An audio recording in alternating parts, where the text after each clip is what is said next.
Iran now escalating attacks on American interests in the region. እስራኤል በቴህራን የሚገኙ የደህንነት ዋና መስሪያ ቤቶችን መታለች። በመቶዎች የሚቆጠሩ የኢራን ድሮኖች ደግሞ በኩዌት፣ በኢራቅ፣ በሳዑዲ አረቢያና በተባበሩት አረብ ኤምሬቶች የሚገኙ ተቋማትን ደብድበዋል። የኢራን እስላማዊ አብዮታዊ ዘብ IRGC እንደገለጸው እነዚህ ጥቃቶች በባህረ ሰላጤው ሀገራት በሚገኙ 230 ድሮኖችን በመተኮስ የአሜሪካ ሀብቶችንና ተቋማትን የመጀመሪያዎቹ ጠንካራ እርምጃዎች መካከል ቀዳሚዎቹ ናቸው። ከተደበደቡት መካከል በሰሜን ኢራቅ የሚገኘው እንዲሁም በኩዌት የሚገኙት አሊ አልሳሌም የአየር ኃይል ካምፕና አፍሪጃን ይገኙበታል። Iran's Islamic Revolutionary Guard Corps says it's launched a series of drone attacks targeting a US military base in Iraq. የኩዌት ጤና ሚኒስቴር እንደተናገረው አንዲት የ11 ዓመት ሕፃን ልጅ ከሰማይ በወደቀ ሚሳኤል ስብርባሪ ተመታ ሕይወቷ አልፏል። ሚኒስቴሩ በኤክስ ገጹ እንዳሰፈረው ሕፃኗ ወደ አልአሚር ሆስፒታል ስትወሰድ በነበረችበት አምቡላንስ ውስጥ ሕይወቷን ለማዳን ከፍተኛ ጥረት ተደርጎ ነበረም።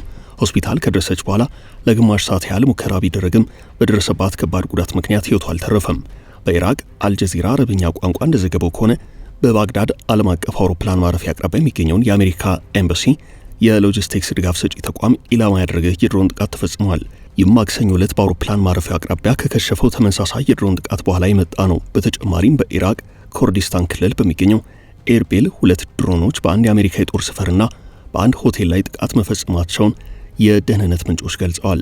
ማክሰኞ ዕለት በሱሌማንያ ከተማ የሚገኝ አንድ ሕፃን በድሮን የተመታ ሲሆን አልጀዚራ ያረጋገጠው ተንቀሳቃሽ ምስል በህንፃው ላይ ከፍተኛ እሳትና ፍንዳታ መከሰቱን ያሳያል። የሳዑዲ አረቢያ መከላከያ ሚኒስቴርም በሀገሪቱ ምስራቃዊ ግዛት አንድ ድሮን መጥቶ መጣሉን ተናግሯል። ሚኒስቴሩ ስለ ድሮኑ መነሻም ስለደረሰው ጉዳት የሰው ህይወት መጥፋት እስካሁን ያለው ነገር የለም። በተባበሩት አረብ ኤምሬቶች በሚገኘው የዱባይ የአሜሪካ ቆንስላና በፎጀራህ ከተማ በሚገኝ ወደብ ላይ ጥቃት ተፈጽሟል። ማክሰኞ ዕለት በሳዑዲ አረቢያ የሚገኘው የአሜሪካ ኤምባሲና በተባበሩት አረብ ኤምሬቶች የሚገኘው የአሜሪካ ቆንስላ የድሮን ጥቃት ተፈጽሞባቸዋል። ረቡዕ ዕለት ደግሞ የአሜሪካ የውጭ ጉዳይ ሚኒስቴር አስቸኳይ ስራ ላይ ያልሆኑ የመንግስት ሰራተኞችን አካባቢውን ለቀው እንዲወጡ ፍቃድ ሰጥቷል። Since Saturday, US and Israeli attacks have killed more than 780 people. A number of government buildings have been destroyed. ኢራን በእስራኤል ኢላማዎችና በባህረ ሰላጤው ሀገራት በሚገኙ የአሜሪካ ወታደራዊ ሀብቶች ላይ ጥቃት መሰንዘር የጀመረችው በፈረንጆቹ የካቲት 28 አሜሪካና እስራኤል የመጀመሪያውን ጥቃት ካደረሱ የኢራኑን የበላይ መሪ አያቶላ አሊ ኻሜኒን ከገደሉ በኋላ ነው። ምንም እንኳን የድሮን ጥቃቶቹ ተከታታይ ቢሆኑም ከካታር መዲና ዶሃ ዘገባውን ያጠናቀረው አልጀዚራ በባህረ ሰላጤው ሀገራት ላይ የሚሰነዘሩ ጥቃቶች ብዛትና ድግግሞሽ እየቀነሰ መምጣቱን ገልጿል። ዋናው ጉዳይ የአየር ክልልን ለመዝጋት ወይንም መስተጓጉል ለመፍጠር ብዙ ጥቃቶች አያስፈልጉም ብሏል። ኢራን ጥቃቶቹን በዝቅተኛ ደረጃ መቀጠል ብትችል እንኳን ይሁናቴ በዚህ ግጭት ውስጥ ለተዘፈቁት የባህረ ሰላጤ ትብብር ምክር ቤት GCC አባል ሀገራት ችግር መሆኑ እንደሚቀጥል ተገልጿል። አሜሪካ አጸፋውን አምናለች። ዋሽንግተን ፖስት በዘገባው በኢራን እርምጃ የተገደሉ 4 አሜሪካውያን ወታደሮች ማንነት ታውቋል፣ 3 ኤምባሲዎችም ተዘግተዋል ብሏል። የፔንታገን የአሜሪካ መከላከያ መስሪያ ቤት ጦርነት ከተጀመረ ወዲህ ከተገደሉት 6 ወታደሮች መካከል የ4ቱን ማንነት ይፋ አድርጓል። እነዚህ 4 ወታደሮች በዳይሞን የሚገኘው የጦር ኃይል ተጠባባቂ ክፍል የሆነው የ103ኛው የድጋፍ ሰጪ እዝ አባላት ሲሆኑ በኩዌት በተሰነዘረ የድሮን ጥቃት ተገድለዋል። በፋርስ ባህረ ሰላጤ የሚገኙ ቢያንስ 5 የአሜሪካ አጋር ሀገራት የድሮንና የሚሳኤል ጥቃቶች እንደደረሰባቸው ሪፖርት አድርገዋል። ይህን ተከትሎም አሜሪካ በሳዑዲ አረቢያና በኩዌት የሚገኙ ኤምባሲዎቿን ዘግታለች። ጦርነቱ ወደ 4ኛ ቀኑ እየተሸጋገረ ነው። የሟቾች ቁጥር እየጨመረ ነው። ትራምፕ የአሜሪካ ጦር በኢራን ላይ የሚሰነዝረውን ጥቃት ቀደም ሲል ወታደራዊ አመራሮች ከገመቱት ከ4 እስከ 5 ሳምንታት የጊዜ ገደብ በጣም ለላቀ ረጅም ጊዜ መቀጠል የሚያስችል አቅም እንዳለው ገልጸዋል። እንደ ዋሽንግተን ፖስት ያሉ የወሬ ምንጮች ጦርነቱ በአጭር ጊዜ የማይጠናቀቅ ስለመሆኑ ፍንጭ እየሰጡ ነው። ወታደራዊ ባለሙያዎች ግን የኢራን አስቸጋሪና ተራራማ መልክዓ ምድር እንደ ቀድሞ አይነት መጠነ ሰፊ ወረራ እንዳያካሄድ እንቅፋት ይሆናል ብለዋል። ባለሙያዎቹ እንደሚናገሩት በመሬት ላይ የሚኖረው ወታደራዊ እንቅስቃሴ ከታሰበው እጅግ የተለየ ነው። ወታደራዊና ስትራቴጂያዊ ተንታኙ ኮሎኔል ኒዳል አቡ ዘይድ ለአልጀዚራ ሲናገሩ አሜሪካ በታንኮችና በብዙ ሺህ የሚቆጠሩ እግረኛ ጦር የሚታገዝ ባህላዊ ወረራ ታደርጋለች ተብሎ አይጠበቅም። ይልቁንም አሜሪካ የተለየ የውጊያ ስልት ትከተላለች ብለዋል። ይኸውም ቁልፍ ወታደራዊና ኒውክሌር ተቋማትን ማውደም፣ በልዩ ኃይላት የታገዙ ፈጣን ጥቃቶችን መሰንዘር፣ የመንግስቱ መዋቅር የሚያዳክሙ ስትራቴጂያዊ እርምጃዎችን መውሰድ ነው።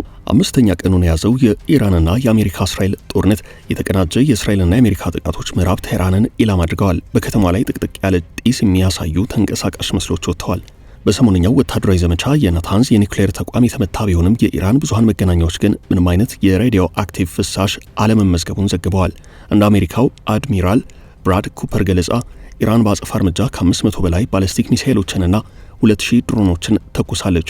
ጥቃቶቹ በሳዑዲ አረቢያ የሚገኘውን የአሜሪካ ኤምባሲ መጥተዋል። በተባበሩት አረብ ኤምሬቶች ዱባይ በሚገኘው የአሜሪካ ቆንስላም አቅራቢያ አርፈዋል። የእስራኤል ጠቅላይ ሚኒስትር ቤንያሚን ኔታንያሁ የእስራኤል አብራሪዎች በኢራንና በቴህራን ሰማይ ላይ እየበረሩ መሆኑን አረጋግጠው እስራኤል ሀገሪቱን በኃይል መምታቷን ትቀጥላለች ብለዋል። ከአራት ቀናት ውጊያ በኋላ በኢራን ወደ 800 የሚጠጉ ሰዎች፣ በሊባኖስ ደግሞ 50 ሰዎች ተገድለዋል።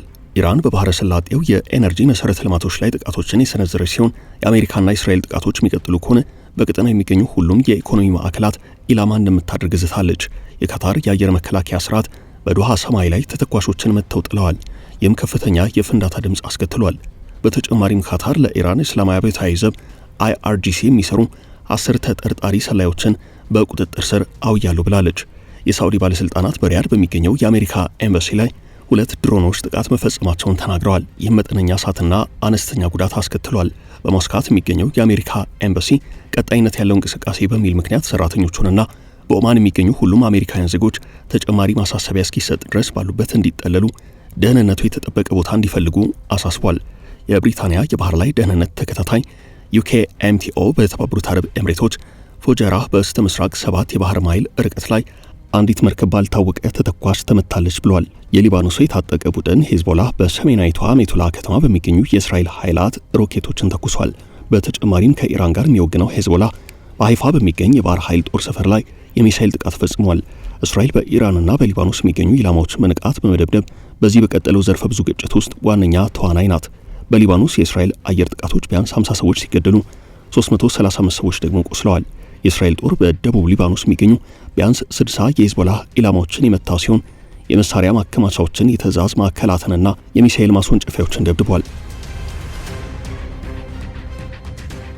ትራምፕ ከባድ ጥቃት አሁን ይጀምራል በማለት ኢራን ለከፍተኛ ጉዳት እንደምትዳረግ ተናግረዋል።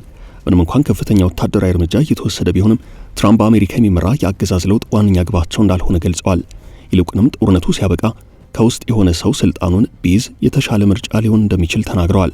በአሜሪካ የአገር ውስጥ ፖለቲካ የትራምፕ አስተዳደር ለጦርነቱ የሚሰጠው ምክንያት እየተቀያየረ መምጣቱ ከፍተኛ ክርክር አስነስቷል። ትራምፕ ጥቃቱን ያዘዙት ቴህራን ቀድማ ጥቃት ለመሰንዘር እየተዘጋጀች እንደሆነ በማመናቸው መሆኑን ተናግረዋል። የአሜሪካ ሴኔት ደግሞ ትራምፕ እነዚህን ወታደራዊ ዘመቻዎች ለማካሄድ ፍቃድ እንዳላቸው ለመፈተሽ የጦርነት ስልጣን ሕግ ላይ ድምፅ ለመስጠት ቀጠሮ ይዟል። የትራምፕና የብሪታንያ የዲፕሎማሲ ግንኙነት መሻከር የታየበት ሲሆን ትራምፕ የብሪታንያውን ጠቅላይ ሚኒስትር ሄር ስታርመርን አሁን እያነጋገርን ያለነው ዊንስተን ቸርችልን አይደለም በማለት ክፉኛ ተችተዋል። የሚሆነው ስታርመር ወታደራዊ ዘመቻውን ለመደገፍ አሻፈረኝ ማለታቸውንና አሜሪካ በዲየጎ ጋርሻ ከሚገኘው የጋራ የጦር ሰፈር ጥቃት እንድትሰነዝር ባለመፍቀዳቸው ነው። የውጭ ጉዳይ ሚኒስትር ማርክ ሩቢዮ ደግሞ ለ3 ሰዓታት የሰጡትን ገለጻ ተከትሎ የዲሞክራት ፓርቲ ሕግ አውጪዎች አሜሪካ ወደ ተራዘመ የእግረኛ ጦርነት ልትገባ ትችላለች በሚል ማስጠንቀቂያ እየሰጡ ነው።